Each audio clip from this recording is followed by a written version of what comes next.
17th Amendment, passed by Congress May 13th, 1912, ratified April 8th, 1913. The Senate of the United States shall be composed of 2 senators from each state, elected by the people thereof, for 6 years, and each senator shall have 1 vote. The electors in each state shall have the qualifications requisite for electors of the most numerous branch of the state legislatures. So far, so much the same thing. I think that this is kept in here to make sure that we're clear that the qualifications for these things are not changing. So I'm just going to switch to the next slide already because it's not that important. When vacancies happen in the representation of any state in the Senate, the executive authority of such state shall issue writs of election to fill such vacancies, provided that the legislature of any state may empower the executive thereof to make temporary appointments until the people fill the vacancies by election as the legislature may direct. So what this is transferring the Senate from an appointed body to an elected body. At this point, if a seat becomes vacant, then you hold an election. Now, temporary appointments are acceptable, and in some states you then call a special election, and in some states the temporary appointment is until the next regular election, and that varies by state. Yeah, I think our governor is currently trying to find a person to fill in our new VP Vance's seat of senator. Yeah, I don't know how we do it in Washington. Because it hasn't come up in the entire time I've been living here.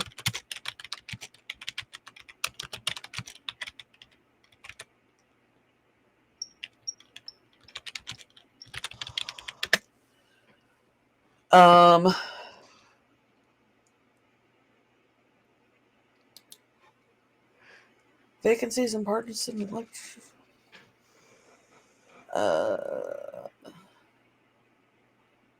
Nope, that's not it. U.S. Senate vacancies. How are they filled? That looks like it'll be helpful. You are gubernatorial appointment through next general election in your state. Yep. And we are governor appoints a replacement. Not more than 10 days after the vacancy, the governor orders a special election to be held not more than 140 days later. If the vacancy occurs less than 8 months before a general election, a special election is held at the same time. If the vacancy occurs after the close of the filing period for the vacant Senate seat, a special election is held not more than 90 days after the regular general election. Yeah. So, okay. And the next part is just a loophole. It's a quick, I think, a loophole of people that are already in office that doesn't affect them. Yeah. This amendment shall not be so construed as to affect the election or term of any senator chosen before it becomes valid as part of the Constitution.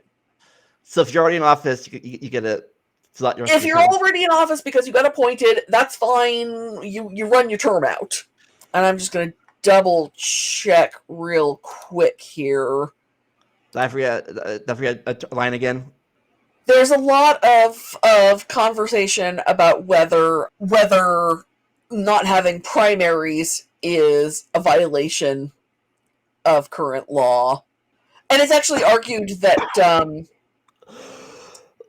the Congress would look very different today because a lot of the Republicans who are in office these days wouldn't have been appointed as senators.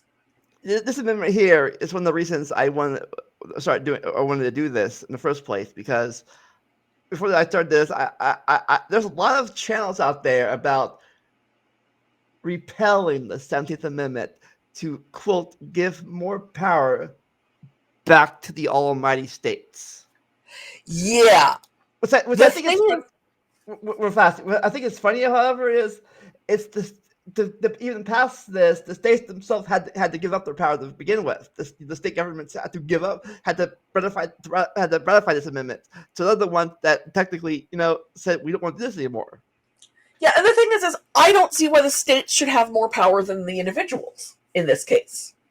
Like, I've never heard a good argument for why giving the state government power to appoint a senator is better than giving the people the power to choose a senator.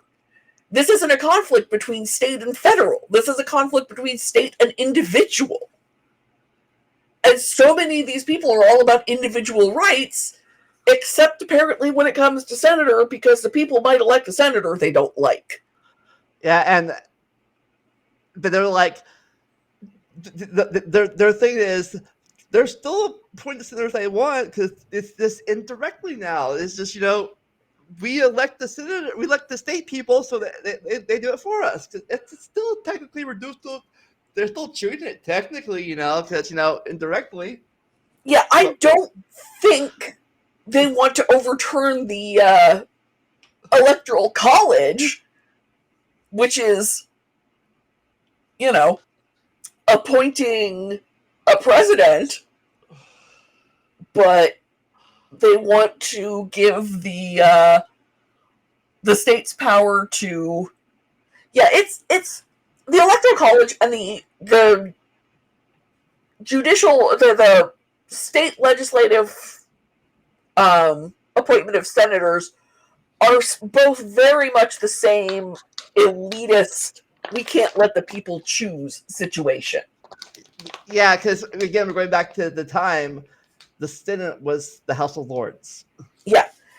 And as I've been saying, you start at the Constitutional Convention and the fear there is tyranny. But as you move through history, the fear becomes general elitism. And from my stance, there's a good kind of elite and a bad kind of elite. There's the kind of elite who are, better educated, whether that is through a college or self-educated. There's I've known a lot of people who are very, very well self-educated. We're not talking like University of Google here. We're talking they read primary sources and things like that. Well informed, let us say. And in some cases, well educated, because I don't care how well informed you are, I still want my doctor to go to med school. There's that kind of elite, and then there's we are elite because we have money, and in most cases because our parents had money. And I am fine with a meritocracy of that kind of elite where it's, smart people, educated people, informed people are running things. Good. That's how we want things. I'm not okay with a meritocracy based on money, an oligarchy. Yeah. Now, another thing that I heard people say about this amendment, the reason to overturn it is because since the people vote for the senators too, we technically have two House representatives. Yes. And that's not how this works. That's not how any of this works.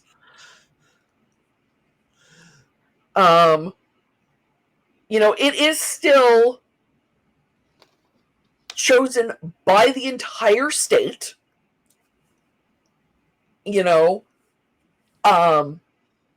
I vote for the same senators that my friend over on the other side of the mountains does. Somebody living in Wairika, California, and someone living in San Diego, California, are voting for the same two senators. Your senator still represents the interests of your entire state. And your representative represents your smaller part of the state. Yeah. Now, we mentioned this before, but I think we mentioned this in the first time we did the Senate thing, but Lincoln Douglas thing. They were Uh-huh. appointed. Yeah. Lincoln and Douglas were both trying to get the Senate seat. But the debates technically didn't do anything because the people they were debating in front of didn't get to vote for senator. They were trying to get the attention of the people in the state legislature who were the ones who would choose who was going to be a senator. Well, I guess again, and I guess when talk about indirectly, if they let's say are in office, that hey, vote for this party here, and they'll appoint me. No, Yeah, the thing is there are so many reasons to vote for your member of your state legislature that remembering who they appointed as senator might not make your list. Yeah, that's the one thing I think. I guess I won't say negative or positive thing, but a lot of people nowadays don't even know who their state representatives are. Technically, yeah. I think a lot of people.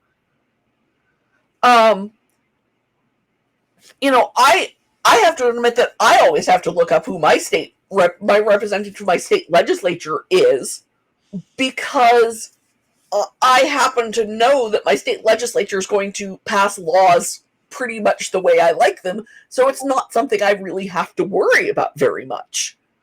Yeah, I started realizing I have to worry about it a little bit more than I thought I did recent elections, but yeah. But I did discover that I'm in a Republican district because I'm in the rural part of my county. So my representative's not going to listen to me anyway. Yeah. I guess back in those days, that was a thing to do because the person you voted for might back then might pick a terrible senator if you don't get the right person in your state office. Yeah, the thing is what you get when the legislature appoints a senator is cronyism. You get someone who, instead of worrying about the best interests of your state, is more inclined to worry about the best interests of your state legislators. They owe favors. Around the time this was passed, there were still big political machines in a lot of states. And losing, I would argue that the two things that really helped break up political machines as we learn about them in U.S. history class is the Civil Service Act and this amendment. Because the Civil Service Act meant that instead of,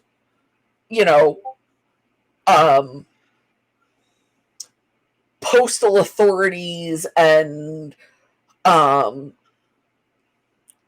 of the other federal jobs getting appointed and given out as prizes for the people who had voted for you and helped you get elected, you could have my senator. One of my senators was told not to bother running for office. She was told that a mom in tennis shoes would not get to be senator. And if we still appointed our senators, she wouldn't have. Nobody owed Patty Murray any favors when she was running for Senate. When Patty Murray became the senator for Washington State, and I'm just going to, look up real quick exactly what she was doing. But she wasn't a big figure in state politics. She was a preschool teacher. She was a lobbyist for environmental and educational issues. She was a member of the Shoreline School District Board of Directors, and then the Washington State Senate she was a Washington State Senator for 4 years. And she was able to take over from a 2-term Republican incumbent as a state senator. Like, this is not a woman who would have gotten the job she did after, before this amendment was passed. A lot of people in the Senate right now would not have that job because they didn't owe the right people in state politics. Yeah.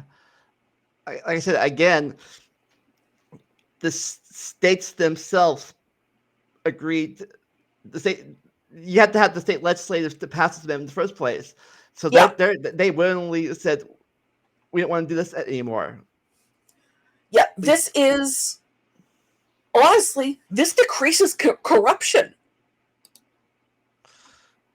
Like, I think that people who want things like that do not understand the level of corruption that existed in politics at this point, and the level of corruption that would happen if some of their other plans, like if we passed term limits for Congress, the level of corruption in Congress would actually go up, because the only people who would know how to run a functional Congress would be the lobbyists. You'd be there long enough to figure out what you were doing, and then you would have to leave. And you would go be a lobbyist because the lobbyists get paid. And lobbyists would be writing even more legislation than they do now. Now, I'm not sure about term limits, but maybe I might have to say term breaks, maybe. There's an argument for that. Like get somebody fresh in there, then at least every once in a while, so not. I mean, you still get to see people that are good enough, they come back later, but And I do think that you should be able to pass, it's really hard to imagine how it could be done in a way that didn't keep, mentally disabled people. And I don't mean like developmental disabilities. I mean like, diseases where your mental capacity is just fine, but maybe you respond a little bit slower. Yeah. Out of office. Like, even with the old version, you could leave and come back anytime you wanted to. Like, I'm taking a break, guys. You could like point this other guy and then come back later. Hey, I'm back. Playing with the senator again. Like, okay. Yeah. So I would like there to be a system in place that I could believe that everybody in our government was cognitively equipped to be there and not suffering from some kind of dementia. That would be my preference. But I don't know how to enforce it fairly. But no, people who want this amendment repealed are not aware of the history of why we have it in the first place. Yeah. So, of the ones we talked about today, it's in this current recording section of it's the 14th, the 16th, and the 17th. People are mainly talking about. Yeah. And all three of those are really, really important to how our country runs. Yeah. But never mind, I guess. Yeah, I don't think anyone has a problem with the 11th, 12th, 13th, and 15th, as far as I know. Oh, I'm sure there are people who want to abolish the 13th. I want to reform it, but I want to reform it in the opposite direction. Yeah. I want maybe we're talking about maybe the 11th a little bit, but yeah. Yeah. The 12th Amendment, I think, I don't think you had a problem with that one. Honestly, I don't think most of the people advocating for repeal of these amendments have ever even read the full amendment they want to repeal, much less the full Constitution. They get, they hear talking points and they think, yeah, they're taking our jobs. And they don't think, oh, this is making sure that I'm treated just as well as everyone else, in theory. All right, so anything else to talk about this particular amendment you want to bring up? Nope. All right, when we return, we'll talk about an amendment that actually has been repealed. The only one.